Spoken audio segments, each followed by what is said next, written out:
What's going on? I'm Ben Morris from Marvel.com here with Juan Doe, the illustrator of last year's, correct me if I pronounce it wrong, Fantastic Four Isla de la Muertes. Isla de la Muerte, yes. And then what do we got coming up? Because I don't want to butcher the name of the sequel. So you tell the camera what you're working on. All right, the next book is Fantastic Four Bahía de la Muerte. So we're using the Muerte again, because it's all related to death. And it takes place in Vieques, which is an island in Puerto Rico that used to be used for nuclear testing by the Navy.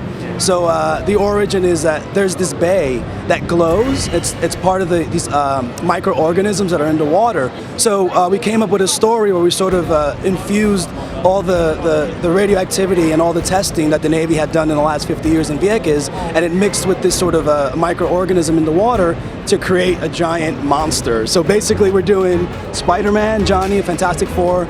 They go to Puerto Rico and they fight a giant monster. So there'll be like cities being destroyed, and this guy's got like giant tentacles and he's super cool. And it's a great story, and Tom Beeling did a fantastic job.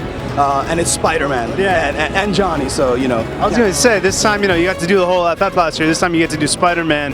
What's it like getting to tackle Spider-Man? Dude, childhood dream, man. Yeah. I mean, I didn't think about it, because if I did, it probably would have like froze me up.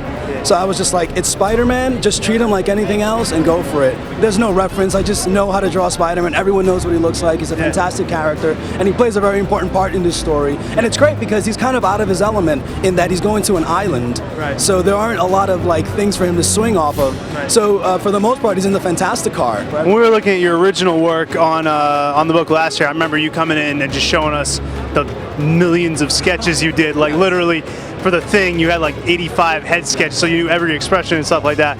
Is it the same deal with Spider-Man, or is it he's so like kind of familiar it's a little easier? Spider-Man is almost like to finish. Like I put the pencil on paper and he just comes out. Even though I do have a lot of sketches, not as many as last year, because the process just got a little faster. But no, Spider-Man was so natural to do, and he comes out so easily. And I really realized the impact of him as a character and an icon when I was just like, oh my God, it's Spider-Man. It's like millions and millions of people have known this guy for 50, 60 years, and I felt really proud to sort of represent him and have an opportunity to do that for Marvel and for myself. You got some covers, you got anything else on the horizon you can talk about? I'm doing a couple of covers for the Wolverine variant artist series. In a couple of months, I'm starting on a miniseries that I can't talk about. Well, I just said miniseries, so that's about as much as I can say. But yeah, that's going to take up part of the year, and I think I'm still doing covers, and I'm just pretty much a regular Marvel zombie artist right now, so which I love, man. Well, Juan Doe, one of Marvel.com's personal favorite artists, personal friend of the site, friend of oldmarvel.com. Friend of Marvel.com. Fumka, or something like that. But it's always good to see you, man. Best of luck with everything. Thank you very much. I appreciate it. You want to take them out with this is Marvel Your Universe?